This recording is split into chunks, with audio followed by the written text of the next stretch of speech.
Алтан шувуу. Эрт ордын цагт энэ дэлхийд цор ганц онцгой нэгэн алимны модтой хаан байж гин. Модноос алтан алим ургадаг байв. Цэцэрлэгчээр өдөр бүр алтан алимыг тоолж хаанд айлтгадаг байсан аж. Нэг алим алга болсон байна. Нэг алим алга болсон гэдгийг сонсоод хаан эзэн ихэд орлоо. Би хулгайчи амийг хэлтрүүлэхгүй. Тэр орой цэцэрлэгч ууган хүүгээ алимны модыг хамгаалуулахаар мананд гаргажээ. Гэвч шөнө дунд болоход ууган хүү нь унтаад өгчгэн. Дараагийн өглөө нь ахад нэг алим алга болсон байв. Би өнөөдөр орой 2 дахь хүүгээ мананд гаргана. Орой болж цэцэрлэгчний 2 дахь хүү мананд гарч байгаад мөн л шөнө дунд тэсэлгүй унтаж орхив. Дараагийн өглөө нь мөн л нэг алим алга болсон байж гин. Цэцэрлэгчний 3 дахь буюу отхон хүү тэр шөнө мананд гарахаар болов. Гараа дээр алимны хулгайчаа өөрийгөө харуул. Шөнө дунд 12 цаг болоход отхон хүү агаарт нэгэн сэрчгэнэх чимээ сонсон. Цэвэр алтан шувуу нисч ирж байна гин. Алтан алимнаас хошуугаараа тоншиж эхлэв гин. Цэцэрлэгчний хүү өндөрт үсрэн шувуу руу ном сумаараа харлаа. Гэвч сум шувууг гинтэж чадсангүй. Сүүлнээс нь нэг өд унаж тэгээд шувуу нисэн одлоо. Алтан өдийг дараагийн өглөө нь хаанд авчирч хараалав. Хааны төшмлүүд ч ирсэн байв. Төшмлүүд алтан алимтай модыг хаан тулсын бүх хэд хөрөнгөөс үнэтэй гэдэг дээр санал нийлв. Надад ганц өд ямар ч хэрэггүй. Би алтан шувууг барих ёстой. Алтан шувууг надад авчрах зоригтой хүн байгаа бол яг одоо хэл. Цэцэрлэгчний ууган хүү зориг шулуудан урагшаа алхлаа. Сайн байна. Ууган хүү алтан шувууг барихаар замдаа гарлаа. Түүнийг ойд ирэхэд модны хажууд нэгэн үнэг сууж байхыг харав. Ууган хүү ном сумаараа харавхаар үнэг рүү анлив. Намайг битгий харваач. Хариуд нь би чамд нэг чухал зөвлөгөө өгье. Би чамайг ямар хэрэгээр энд ирснийг мэднэ. Чи алтан шувууг хайж олохоор ирсэн биз дээ. Тийм ээ. Намайг сайн сонс. Чи орой гэхэд тосгонд хурж очин өөдөөсөө гарсан 2 дэм буудал байгааг олж харна. Нэг нь гаднаасаа их өнгөлөг, тог тухтай харагдана. Харин нөгөө нь их ноорхой харагдана. Та ноорхой байшин сонгож хоноглох ёстой. Харин хүү дотроо нэг муу аратан ийм зүйлийн тухай юугаа мэднэ гэж хэмээн бодов. Тэгээд үнэг рүү харавсан боловч онсонгүй. Үнэг айн гүн рүү зогтон орлоо. Ууган хүү цааш явсаар өөдөөсөө харсан 2 дэм буудалтай тосгонд хүрэлцсэн ирэв. Нэгийнх нь гадна хүмүүс дуулж бүжиглэн найрлаж байгаа харагдана. Харин нөгөө дэм буудал нь бохир ноорхой харагдав. Ууган хүү ийм бодов. Энэ ноорхой бохир байшин тонох нь тэнэг явдал юм байна. Тэгээд тансаг байшинган сонгон орж уун дуун хоол идэж тухалсаар шувууг бас хаан тулсаа мартаж орхив гин. Хэдэн өдрийн дараа ууган хүү нь буцаж ирээгүй учраас 2 дахь хүү нь аянд гарав гин. Түүнд ч бас ижил зүйл тохиолджээ. Үнэхтэй таарч үнэг түүнд зөвлөгөө өгөв. Гэвч тэрээр 2 дэм буудлын өмнө ирэхэд ах нь түүнийг тансаг байшингийн гаднаас дуудав гин. 2 дахь хүү явж очлоо. Мөн л алтан шувууг болон хаан тулсаа мартаж орхив гин. Ахад хэдэн өдөр өнгөрч цэцэрлэгчний отхон хөвч мөн адил алтан шувууны эрэлд гарахаар шийджээ. Гуй аава, намайг явуулаач дээ. Аав нь айж гин. Би хэдийнэ 2 хүүгээ алдсан. Та намайг алдахгүй дээ аав минь. Надад итэг. Эцэст нь цэцэрлэгч нь зөвшөөрөв. Отхон хүү ойд ирээд үнэхтэй таарч гин. Үнэг өнөөх зөвлөгөөгөө өгчээ. Алтан шувууг олмоор байвал ноорхой байшинг сонгоорой. Баярлалаа, ухаалаг хөгшин үнэг минь. Миний сүүлэн дээр суу. Тэгвэл тэнд хурдан очино. Одолгүй тэд тосгонд хурч ирэв. Отхон хүү ноорхой байшинд орж бүх гэгч нь онтов. Өглөө болоход үнэг ахин нэг үнэт зөвлөгөө өгөхөөр хурч ирэв. шилтгэнд хурж очих хүртлээр чигээрээ яваарай.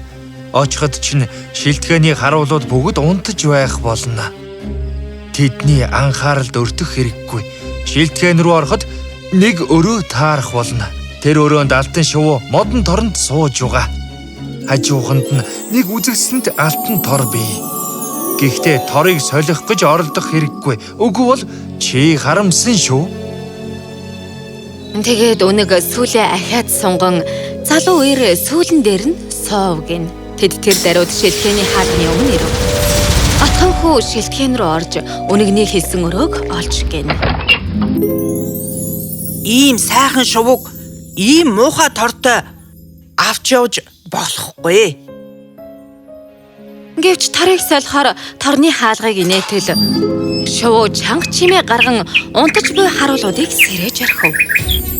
Алтан хүү баригджээ. Дараагийн өглөө нь түүнийг шүүн хэлэлцэхэд хааны бүх түшмлүүд түүнд өөхөх ял оноох санал гаргав. Өршөөл таант минь миний амийг хэлтрүүлээч дээ.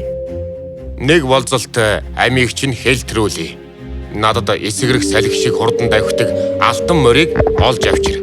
Тэгвэл би чиний амийг хэлтрүүлээ зогсохгүй. Алтан шувууг чамд өгөх болно шүү. Залуу эр аян цамдаа гарав. Найз өнөхтэйгээ очиж уулзтал. Миний зөвлөгөөг дагахгүй бол ямар аюултай зүйл болохыг одоо чи ойлгов уу? Гэхдээ чи бол сайн хүн. Тиймээс би чамд алтан морь олоход чинь туслах болно. Шилтгэнд туулж очих хүртлээр чигээрээ явах ёстой шүү.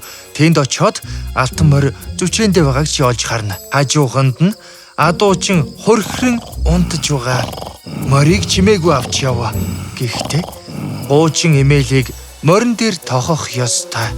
Дэрэгд нь байгаа алтан эмээлийг тохож болохгүй шүү. Хэлснээр нь болж хөө морийг хараад инхүү боджээ. Алтан эмээлийг тохох ёстой. Алтан морь алтан эмээлтэй байх учиртай. Алтан эмээлийг автал адуучин сэрж чангаар цөрхрөн уйлж эхлэв гин. Харуулууд гүйн ирж залуу ир хоригдов. Түүнд өөхөх ял оноов гин. Гэвч залуу ир хаан эзнээс гуйв. Чи надад үзэгсэнд гүнж олж авчирч чадвал би амийг чинь хэлтрүүлээ зогсохгүй. Алтан шувуу, алтан морийг чамд өгье шүү. Ингээд замдаа гарч ахин хөгшин өнөхтэй уулзахаар очижээ. Чи миний үгийг сонссон бол чи өдөөд алтан шувуу, алтан морийг авч чадах байсан. За яах? Би чамд дахиад нэг удаа туслая. Шилтгэнд хүрэх хүртлээр чигээрээ яв. Гүнж дээр очиж тэрнийг үнс. Шөн дунд болоход гүнж усан сан руу явдаг. Гүнж чамайг дагаж явахыг зөвшөөрнө. Гэхдээ болгоомжтой байх тун чи тэрнийг өрөвдөж аав ээжтэйгээ салах ёс хийхин зөвшөөрч болохгүй шүү. Тэд шилтгэн дэрлээ. Өнөгний хэлсэн бүхэн үнэн байлаа. Шөн дунд болоход залуу ир гүнжтэй уулзаж түүнийг үнсв. Гүнж хамт зогдохыг зөвшөөрсөн ч аавтайгаа салах ёс хийх хэмээн нулимс туслуулсаар залуу ирээс гуйж гин. Эцэст нь залуу ир зөвшөөрчээ. Гэвч гүнж аавынхаа өрөөнд орж ирэхэд залуу ирийг ахаад харуулууд баривчлав. Чи 8 өдрийн дотор цонхоор харах тоолонд үзэгдэх орчны минь хааж байгаа. Тэр уулыг ухаж холдуулахаас нааш би хизээж чамд огноо өгөхгүй. Нүсэр том уул байсан учраас хичнээн хичээгээд ч ухаж дуусхааргүй байлаа. 7 өдөр өнгөрөхөд багахан хэсгийг ухсан байлаа. Сэтгэлээр унан суух залуу ирийг харсан үнэг ахин түүнд туслахаар ирж гин. Одоо унд та. Би чиний өмнөөс ажлыг чинь хий. Өглөө болоход уул алга болсон байлаа. Ихэд баярлсан хаан охиноо түүнд өгч залуу ир гүнж хоёрыг явууллаа. Ахин нэг удаа үнэхтэй уулзаж гин. Чи гурван гин авч чадна. Гүнж, морь, бас шувууг. Үнэн гэж юу? Яаж тэр үү? Намайг сайн сонс. Хаан дээр очиод гүнжийг өг. Хаан ихэд баярлан амлсан ёсоор чамд алтан морийг өгнө. Чамтай гар барьж авч явж болно гэж хэлнэ. Сүүлд нь гүнжтэй гар барь. Тэгээд гүнжийг яаравчлан морин дээрээ мордуулаад чадах чинээгээрээ давхин одоорой. Тэгээд шувууг байлгаж байгаа шилтгэн рүү оч. Би хаалган дээр гүнжтэй хамт үлдэнэ. Алтан морийг хаанд харуул. Хаан алтан шувууг гарган ирнэ. Үнэхээр цул алтан шувуу мөн эсхийн мэдхийн тулд илүү ойроос хармаар байна гэж хэл. Шувууг гартаа оруулсан даруйда мориндоо суугаад зогт. Бүх зүйл үнэгний хэлснээр болов. Үнэт зөвлөгөө өгсөнд чинь баярлаа найз минь. Би чамд өртөө боллоо. Тийм бол гуй намайг алаач. Юу? Би тийм зүйл хийхгүй. Чи бол миний найз. За яах вэ? Чиний хүслээр болог. Одоо би чам дахиад нэг үнэтэй зөвлөгөө өгье. Буцах замдаа 2 зүйлээс болгоомжил. Цаазын дүүжлүүрээс хэнийг ч бүү авар. Бас голын эрэг дээр бүү суу. Залуу эр хоёр ахыгаа оргисон тосгонд тулж ярдлээ. Гүнжийг сундлан зогсолтгүй давхиж гин. Тосгонд хурж очтол чанга чимээ сонстов гин. Хоёр эрийг дүүжлэх гэж байгааг харав гин. Сониучрхан ойртож очтол тэр хоёр эр ах нар нь байв гин. Тэд хулгай хийсэн байжээ. Миний бүх мөнгийг ав. Ах нарын минь амийг хэлтрүүлээч дээ. Ах нарыгаа аварсны дараа тэд үнэхдээ анх таарсан газраа хурч ирэв гин. Ах нар нь ингэж хэлв. Голын эрэг дээр төрс саатаж алжаалаа тайлан хоол унд идэв. Тэрээр үнэгний зөвлөгөөг мартан ах нарынхаа саналыг зөвшөөрөв. Голын эрэг дээр тайван сууж байтал ах нар нь сэмхэн ирж түүний гол руу түлхэн унагчээ. Гүнжийг, морийг, шууг аван хаан эзэн дээрээ явж очив. Эрхэм дээдэс минь. Бид алтан шувууг авчраа зогсохгүй илүү их ол зомогтой буцаж ирлээ. Энэ бүгдийг өөрсдийн хүч хөдөлмөрийг дайжлан байж олж авсан билээ. Их баяр наатан боллоо. Гэвч морь өвсөө идэхгүй, шувуу дуулахгүй, гүнж зогсолтгүй уйлж байлаа. Цэцэрлэгчний отхон хүү голын зах тунж аз болж гол руу унаагүй байв гин. Гэвч голын далан их өндөр байсан учраас яаж ч хичээгээд даланг давж чадахгүй байлаа. Удалгүй хөгшин үнэг ахин нэг удаа ирж залуу эрийг аварчээ. Миний үгийг сонссон бол чамд ийм муу зүйл тохиолдохгүй байх байлаа. Тэглээж чи бол миний найз. Би чамааг энд орхиж чадахгүй. Миний сүүлнээс чанга зуураарай. Чанга зуурын шүү. Үнэг залуу эрийг голоос татан гаргав. Ах нар чинь чамааг хаан тулсад байгааг мэдвэл ахиад алах гэж оролдох болно. Түүнийг ядуу гэж харагдуулахын тулд ноорхоо хувцс өмсгөв. Залуу эр нууцаар хааны тэнхимд оров. Айд сандарсан хэвээр хаалгаар орж ирэхэд морь өвсөө идэж, шавуу дуулж, гүнжч уйлхаа болов гин. Залуу эр хаан руу ойртон очиж ах нарынхаа тухай бүгдийг хэлж гин. Тэднийг баривчлан шийтгэв. Түүнд гүнжийг эргүүлэн өгчээ. Хаан эзэн насан өөд болсны дараа залуу эр хаан тулсыг өвлөн ав. Хэсэг хугацааны дараа тэрээр ой дундуур алхаж яваад хөгшин үнэхтэй ахин таарч гин. Үнэг нулимс туслуулан өөрийг нь алахыг залуу эрээс гуйжээ. Гой найз минь. Би чамаас ганцхан зүйл гуйж байна. Надад туслаач.